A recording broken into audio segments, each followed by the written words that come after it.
بسم اللہ الرحمن الرحیم۔ صحیح بخاری اور صحیح مسلم کی روایت ہے، حضرت نعمان بن بشیر رضی اللہ عنہ ارشاد فرماتے ہیں کہ حضور علیہ الصلاۃ والسلام نے ارشاد فرمایا،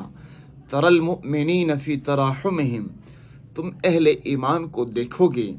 ایک دوسرے پر رحم کھانے میں، وتوادہم، اور ایک دوسرے سے محبت کرنے میں، وتعاطفہم، اور ایک دوسرے پر شفقت کرنے میں، کمثل الجسد، ایک جسم انسانی کی طرح، اذا اشتکا عضوا، جب کسی ایک عضو کو تکلیف ہوتی ہے، تداعى له سائر الجسد بالسہر والحمى، تو جسم کے باقی سارے اعضاء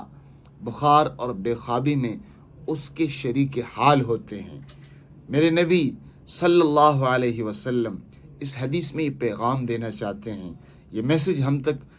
نبی علیہ الصلاۃ والسلام پہنچانا چاہتے ہیں کہ میری امت، میری چاہت یہ ہے کہ تم آپس میں ایک دوسرے پر محبت کرنے والے ہوں، ایک دوسرے پر شفقت کرنے والے ہوں، ایک دوسرے پر رحم کھانے والے ہوں، کہ دیکھنے والی ہر آنکھ تمہیں اس حال میں دیکھے کہ تم ایک دوسرے پر مہربان ہو، ایک دوسرے سے شفقت کرنے والے ہوں۔ تو اللہ تعالیٰ ہمیں توفیق عطا فرمائے کہ ہم نبی صلی اللہ علیہ وسلم کی اس تمنا کو پورا کرے جو آپ نے اس مبارک حدیث میں ہمیں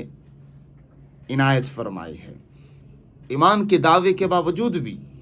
اگر ہم ان صفات کو اختیار نہیں کریں گے تو ہمارا ایمان ناقص ہوگا۔ ایمان اس وقت تک کامل نہیں ہو سکتا جب تک پیارے نبی صلی اللہ علیہ وسلم کی ان ہدایات پر ہم عمل نہ کریں۔ تو آج سے عہد کرے، عزم کرے کہ ہم نے ہر مسلمان پر رحم کھانا ہے، ہم نے ہر مسلمان کے ساتھ محبت کے ساتھ، پیار کے ساتھ، شفقت کے ساتھ پیش آنا ہے۔ اللہ تعالی ہمیں ان صفات پر عمل کی توفیق عطا فرمائے۔